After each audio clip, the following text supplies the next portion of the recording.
की काव्य गोष्ठी में आप सभी का स्वागत भी है और ज़रूरी भी है कि काव्य गोष्ठियाँ होती भी रहती। और हम लोगों ने तय भी किया था कि हर मंथ के लास्ट में संडे को एक काव्य गोष्ठी करेंगे।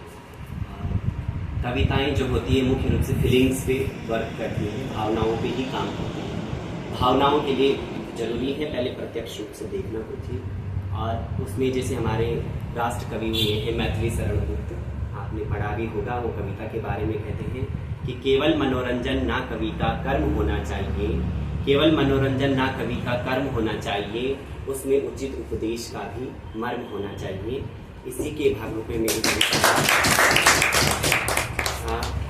मतलब ये कविता मैंने बहुत पहले लिखी थी और इसे लंबे कविता के रूप में आप लोग लेना। जो मध्यम वर्ग है, मतलब मध्यम वर्ग आप सभी जानते हैं, निम्न वर्ग, उच्च वर्ग और उनके बीच जो झूलता है मध्यम वर्ग, हमारी भी स्थिति है। हम भी सब मध्यम वर्ग में ही आते हैं, जिनका कुछ ना कुछ हमारा ध्येय होता है कि हम उच्च वर्ग की ओर जाते हैं, पर हम जा नहीं पाते। कभी कभार वो उस वर्ग से, मध्यम वर्ग से ही नीचे की ओर लुढ़कते जाते हैं। और इसमें तमाम लोग आते हैं, चाहे जो भी अपना श्रम दे रहे हैं, मानसिक और शारीरिक रूप का। मध्यम वर्ग शीर्षक है।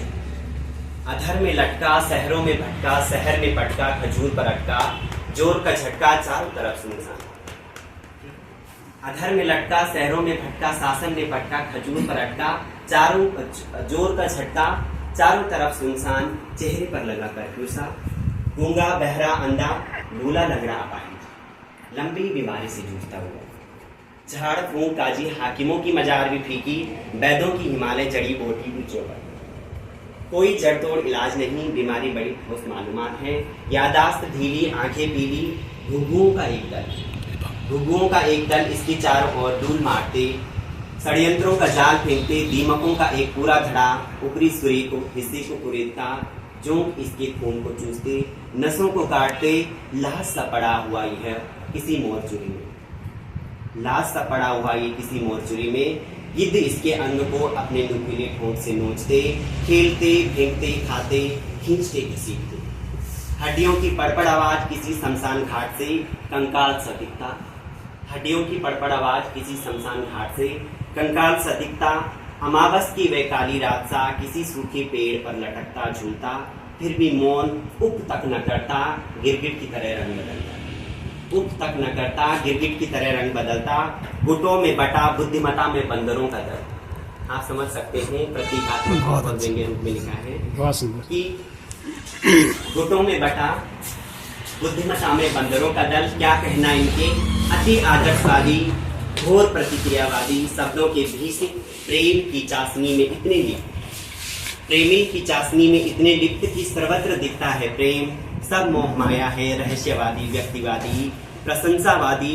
राज इसके भीतर किसी अंधेरे कोने में सांकलों से बंधे, राज इसके भीतर किसी अंधेरे कोनों में सांकलों से बंधे, नहीं जाने देता बाहर। उसी तिमिर में बैठे बैठे दम तोड़ता, छटपटाता, उचटता, पर मजाल है कि बाहर को आता।